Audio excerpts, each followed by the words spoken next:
Let's mic आज का अखबार। नमस्कार, लेट्स माइक में आपका स्वागत है। आज का अखबार के साथ मैं राखी जैन। बुजुर्ग लोग क्यों रो पड़ते हैं, इस शीर्षक से द न्यूयॉर्क टाइम्स से प्रकाशित इस बेहद भावुक और आत्ममंथन से भरे लेख में लेखक बुढ़ापे, स्मृतियों, जीवन के अनुभवों और समय के बीत जाने की अनुभूति पर बात करता है। ये लेख केवल आंसुओं के बारे में नहीं है, बल्कि इस बारे में है कि उम्र के आखिरी पड़ाव पर पहुंचकर इंसान अपने जीवन को किस तरह महसूस करता है। द न्यूयॉर्क टाइम्स से प्रकाशित लेख में लेखक अपने अनुभव से शुरुआत करता है। वो बताता है कि अब छोटी छोटी बातें भी उसे भावुक कर देती हैं। किसी बच्चे को देखना, किसी फूल को खिलते देखना, कोई गीत सुन लेना या किसी पुराने दृश्य की याद आ जाना। उसे लगता है कि जैसे उम्र बढ़ने के साथ भावनाएं शब्दों में कम और आंसुओं में ज्यादा व्यक्त होने लगती हैं। वो दुख या खुशी में नहीं रोता, बल्कि इसलिए रो पड़ता है क्योंकि भीतर बहुत कुछ जमा हो चुका है जिसे शायद शब्दों में कहना संभव नहीं रह जाता। लेखक एक घटना का जिक्र करता है जब वो एक लाइब्रेरी में अकेला बैठा था और अचानक एक पुराने संगीत नाटक कैरोल्स का गीत गाने लगा। गीत के शब्द प्रेम, झिझक और छूटे हुए अवसरों की बात करते हैं। गाते गाते उसकी आंखें भर आईं। वो कहता है कि शायद ये उस गीत की वजह से नहीं था, बल्कि उन तमाम वर्षों की वजह से था जो उस गीत के साथ उसकी स्मृतियों में जमा होते गए। बचपन में उस नाटक को देखने की याद, अपनी बेटी की मृत्यु के बाद उसी नाटक को फिर से सुनने का अनुभव और जीवन के तमाम खोए हुए लोग, सब कुछ एक साथ भीतर जाग उठता है। लेख का मूल विचार ये है कि जैसे जैसे उम्र बढ़ती है, इंसान के भीतर अतीत की परतें जमा होती जाती हैं। हर गीत, हर किताब, हर जगह और हर चेहरा केवल वर्तमान नहीं रहता, बल्कि उससे जुड़ी पूरी जिंदगी एक साथ लेकर आता है। इसलिए एक साधारण सी चीज भी अचानक मन को भर देती है। लेखक कहता है कि आंसू शायद उन सभी बातों की भाषा हैं जिन्हें हम कह नहीं पाते। प्रेम, पछतावा, स्मृति, खोना, कृतज्ञता और मृत्यु का एहसास, इन सबको शब्दों में बांधना मुश्किल होता है। इसलिए वो आंसुओं के रूप में बाहर आते हैं। लेख में एक और गहरी बात कही गई है कि बुढ़ापे में व्यक्ति धीरे धीरे जीवन के सबसे बड़े रहस्य, मृत्यु के करीब पहुंच रहा होता है। जीवन के बारे में बहुत कुछ जान लेते हैं, लेकिन मृत्यु के बारे में कभी नहीं जान सकते। शायद इसी अनकहे और अनजाने के सामने खड़े होने की भावना भी इंसान को अधिक संवेदनशील बना देती है। आखिर में लेखक कहता है कि बुढ़ापे की एक खूबसूरती ये भी है कि तब इंसान नई चीजें पाने से ज्यादा जो कुछ उसके पास रहा है उसकी कदर करना सीख जाता है। लेकिन यही स्मृतियां कभी कभी इतनी भारी भी हो जाती हैं कि वो अचानक आंसुओं में बदल जाती हैं। लेख दरअसल ये कहना चाहता है कि बुजुर्गों के आंसू हमेशा दुख के नहीं होते। वो एक लंबे जीवन, अनगिनत यादों, प्रेम, बिछड़न और समय के अथाह अनुभव का निचोड़ होते हैं। यही कारण है कि उम्र के साथ इंसान अक्सर थोड़ा ज्यादा भावुक और थोड़ा ज्यादा मानवीय हो जाता है। शाही कर गोपनीयता पर द गार्जियन की राय, किंग चार्ल्स के ताजा खुलासे के बाद भी रहस्य बरकरार। इस शीर्षक से प्रकाशित संपादकीय में ब्रिटिश राजशाही की वित्तीय पारदर्शिता पर सवाल उठाए गए हैं। लेख का तर्क है कि किंग चार्ल्स द्वारा पहली बार यह बताना कि उन्होंने पिछले 2 वर्षों में 2.46 करोड़ पाउंड कर चुकाया है, सुनने में भले बड़ा खुलासा लगे, इससे राज परिवार की असली संपत्ति और आय के स्रोतों पर पड़ा पर्दा नहीं हटता। द गार्जियन में प्रकाशित संपादकीय में कहा गया है कि राजा ने ये तो बता दिया कि उन्होंने कितना टैक्स दिया, लेकिन ये नहीं बताया कि उनकी कुल आय कितनी थी, वो किन स्रोतों से आई और टैक्स की गणना किस आधार पर हुई। इसलिए इसे पारदर्शिता की दिशा में बड़ा कदम नहीं, बल्कि सीमित जानकारी देकर असली सवालों से बचने की कोशिश माना जाना चाहिए। संपादकीय याद दिलाता है कि ब्रिटिश राज परिवार को सिर्फ निजी संपत्ति से नहीं, बल्कि सार्वजनिक धन से भी बड़ा आर्थिक लाभ मिलता है। क्राउन एस्टेट की आय का एक सीधा हिस्सा राज परिवार को मिलता है, जबकि वो पैसा सामान्य तौर पर सरकारी खजाने में जाना चाहिए। आलोचना यह है कि इस व्यवस्था की पर्याप्त संसदीय निगरानी नहीं होती और समय के साथ राज परिवार को मिलने वाली राशि लगातार बढ़ती जा रही है। लेख का कहना है कि हाल के वर्षों में राज परिवार की वित्तीय व्यवस्था पर सवाल इसलिए भी तेज हुए हैं क्योंकि प्रिंस एंड्रयू और उनके नाम से जुड़े विवादों ने जनता और सांसदों का ध्यान राजशाही के विशेषाधिकारियों की ओर खींचा है।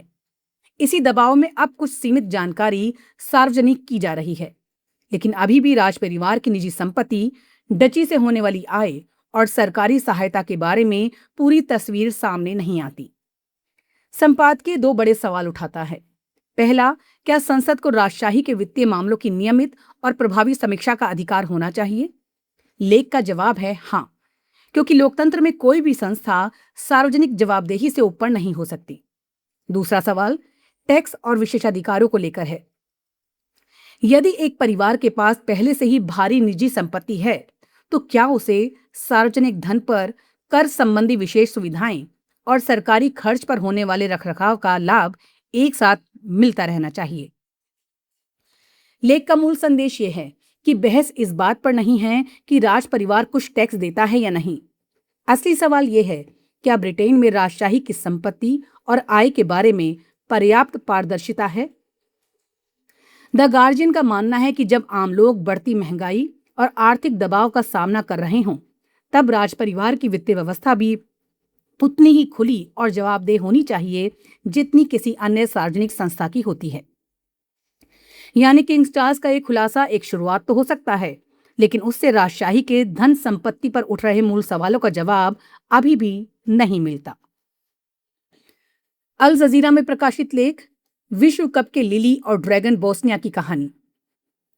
इसमें लेखक ये बताने की कोशिश करता है कि इस बार फुटबॉल विश्व कप में बोस्निया की सफलता सिर्फ खेल की उपलब्धि नहीं है, बल्कि एक ऐसे देश की भावनात्मक वापसी की कहानी है जिसने युद्ध, नरसंहार और राजनीतिक विभाजनों के बावजूद अपनी पहचान और एकता को बचाए रखा।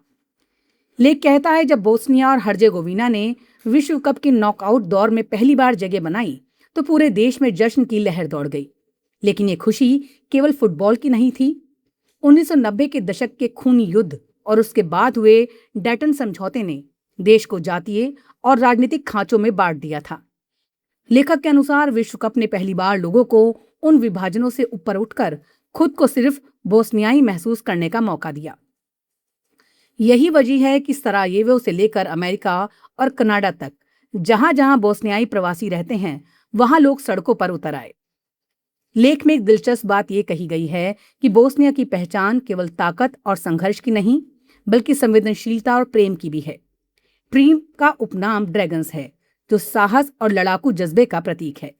लेकिन साथ ही बोस्निया के लोग खुद को लिली भी कहते हैं, जो उनके इतिहास, संस्कृति और कोमल मानवीय भावनाओं का प्रतीक है। लेखक बताता है कि जब दूसरे देशों के प्रशंसक अक्सर आक्रामक राष्ट्रवादी गीत गाते हैं, तब बोस्नियाई प्रशंसक प्रेम, यादों और अपने वतन की खुशबू वाले गीत गाते हैं। यही उनकी अलग पहचान है। लेख का एक बड़ा संदेश ये भी है कि फुटबॉल ने वो कर दिखाया जो देश के राजनीतिक नेता नहीं कर सके। बोस्निया की टीम में अलग अलग धार्मिक और जातीय पृष्ठभूमियों के खिलाड़ी हैं। कई खिलाड़ी उन परिवारों के बच्चे हैं जो युद्ध के दौरान शरणार्थी बनकर दूसरे देशों में चले गए थे।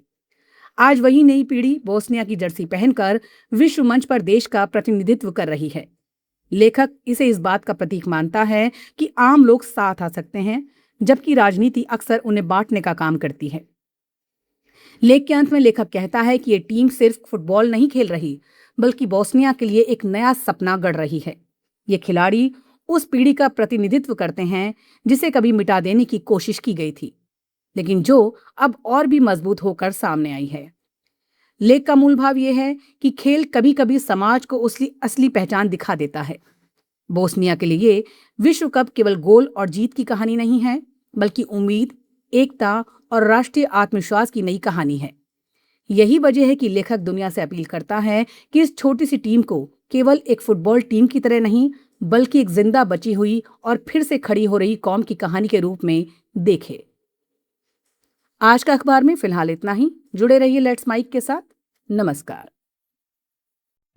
आप सुन रहे थे let's mic more than radio. Follow कीजिए हमें हमारे सोशल मीडिया प्लेटफॉर्म्स पर। It's time for news.